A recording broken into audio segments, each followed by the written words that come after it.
Asante. Amen. Nataka niende moja kwa moja kwa neno la Mungu.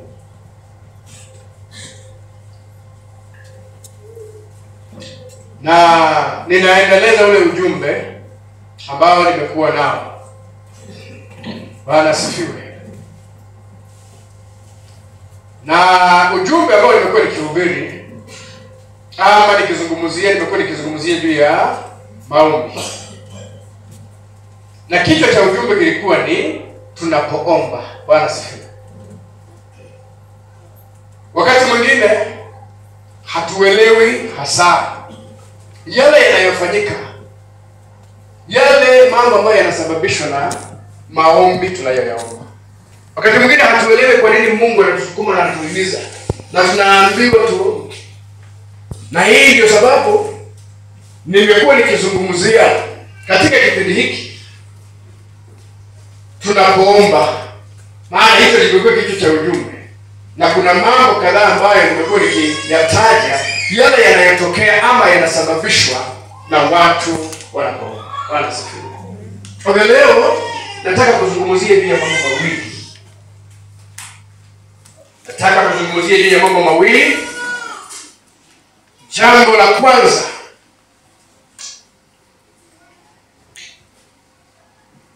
tunapoomba tunapokea mwelekeo wa kiungu. Tunapokea mwelekeo kutoka kwa Bwana. When we pray, we receive divine guidance. Katika haya maisha tunayoishi, kuna masuala mengi ambayo yanazunguka maisha yetu. Kuna maamuzi mengi ambayo tunafanya kila siku katika maisha. Kuna mambo ambayo yanaonekana kuwa sawa machoni petu, maana mwelekeo ni mkondo wa aina fulani wa maisha ambao watu wanauchukua. Ni vizuri kuomba, kwa sababu katika kuomba huyo Mungu wa mbinguni, yale hatuelewi katika njia panda inayotatanisha, hatuelewi ni lipi lililo sawa, Mungu huyo wa mbinguni atatupatia mwelekeo. Bwana asifiwe. Biblia inasema katika kitabu cha Methali mlango wa 14 mstari wa 12, na maneno hayo pia yamerudiwa katika kitabu cha Methali mlango wa 16 mstari wa 25. Biblia inasema ya kwamba kuna njia ionekanayo kuwa sawa machoni pa mtu, lakini mwisho wake. Kuna njia inayoonekana kuwa sawa machoni pa mtu, lakini mwisho wake.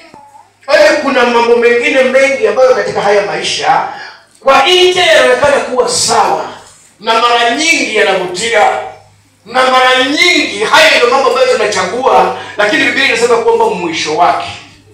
Na wakati wanadamu hatuwezi kuelewa, ni ya muhimu sana tunapoomba Mungu wa mbinguni upeana mwelekeo, kutusaidia, kutuelekeza katika njia ya uzima. Kwa nilisoma katika kitabu cha Methali mlango wa 3 mstari wa 5 na mstari wa 6, Biblia inasema ya kwamba tumtumainie Mungu wala tusizitegemee akili zetu. Do not lean on your own understanding. Tumtegemee Bwana, tusitegemee akili zetu. Wakati mwingine tunaamini akili zetu, tunaamini ufahamu tulionao juu ya mambo fulani.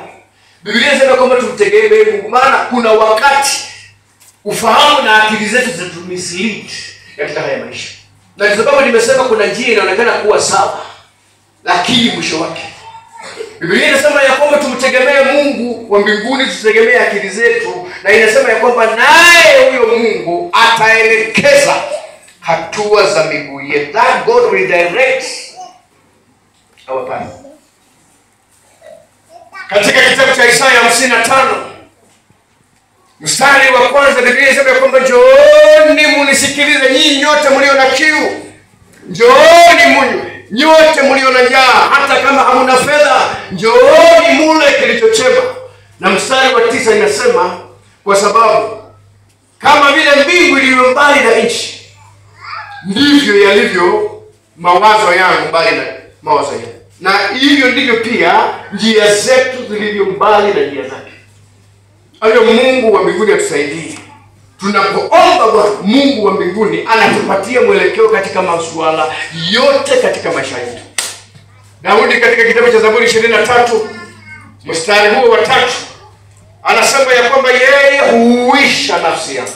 He restores me. Alafu anaongoza hatua yangu katika njia zake. Because at times katika maisha kuna maamuzi na mambo ambayo tuliyafanya na tukaelekea katika njia ya upotofu, but as we pray, huyo Mungu anaturejesha, kisha anaongoza hatua ya miguu yetu katika ile njia yake. Hayo tunahitaji mwelekeo wa Mungu katika mambo yetu tunayofanya katika maisha. Bwana asifiwe. Hayo kuna mistari michache ambayo nataka kusoma. Nataka tusome neno la Mungu katika kitabu cha Matendo ya Mitume, mlango wa 16 kuanzia mstari wa 6 mpaka mstari wa 10. Asante. Biblia inasema ya kwamba wakapita katika nchi ya Frigia na Galatia, wakikatazwa na Roho Mtakatifu wasilihubiri lile neno katika Asia. Walipofika kukabili Misia, wakajaribu kuenda Bithinia, lakini Roho wa Yesu hakuwapa ruhusa. Wakapita Misia, wakatelemkia Troa. Paulo akatokewa na maono usiku. Alimuona mtu wa Makedonia amesimama akimsihi na kumwambia, vuka uje Makedonia utusaidie. Basi alipokwisha kuyaona yale maono, mara tukataka kutoka kwenda Makedonia, kwa kuwa tuliona hakika ya kwamba Mungu ametuita kuwahubiri habari njema. Bwana asifiwe.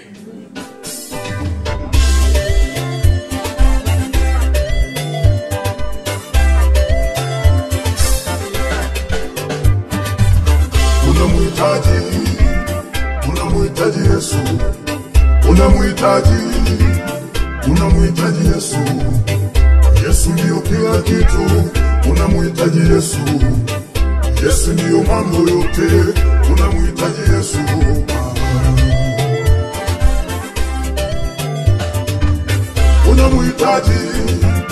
Unamhitaji Yesu, unamhitaji wewe. Unamhitaji Yesu, Yesu ndio kila kitu. Unamhitaji Yesu, Yesu ndio mambo yote. Unamhitaji Yesu.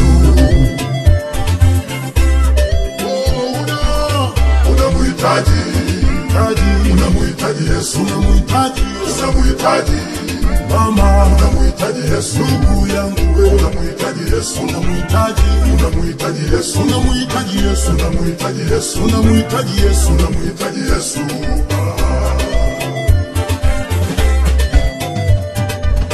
Rafiki, ngoja nikwambie, pengine hujajua huyu Yesu ninayemsema.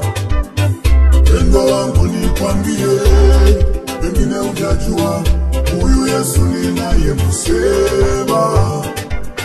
Yeye Yesu anasema mtu hawezi kwenda kwa baba yake asipopitia kwake kwanza.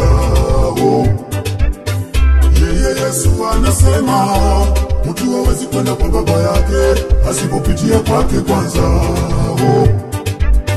Maana yeye ndiye njia, kweli na uzima, lazima upitie kwake kwanza. Maana yeye ndiye njia, kweli na uzima, lazima upitie kwake kwanza. Ili ufanikiwe maishani mwako, kwanza kwanza unamhitaji Yesu. Ili uinuliwe kazini kwako, kwanza unamhitaji Yesu. Ili upate uponyaji kwenye afya yako, kwanza unamhitaji Yesu. Ili upate baraka ndugu yangu, kwanza unamhitaji Yesu.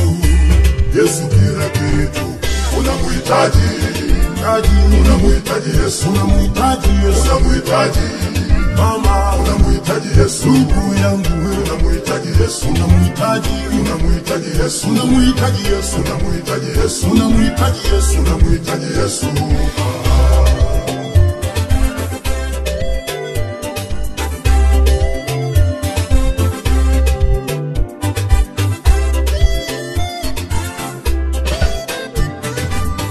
Nimewaona wengi waliopita njia za mkato, mafanikio yao yanawatesa sana. Nimewaona wengi waliopita njia za mkato, mafanikio yao yanawanyima amani. Nimewaona wengi waliopita njia za mkato, mafanikio yao yanawasumbua. Waganga wa kienyeji si lolote, waganga wa kienyeji si chochote. Waganga wa kienyeji ni waongo tu, waganga wa kienyeji ni waongo. Ili ufanikiwe maishani mwako, kwanza unamhitaji Yesu. Ili uinuliwe kazini kwako, kwanza unamhitaji Yesu. Yesu kila kitu unamhitaji, unamhitaji Yesu, unamhitaji Yesu, unamhitaji mama, unamhitaji Yesu, ndugu yangu, unamhitaji Yesu, unamhitaji Yesu, unamhitaji Yesu, unamhitaji Yesu, unamhitaji Yesu, unamhitaji Yesu.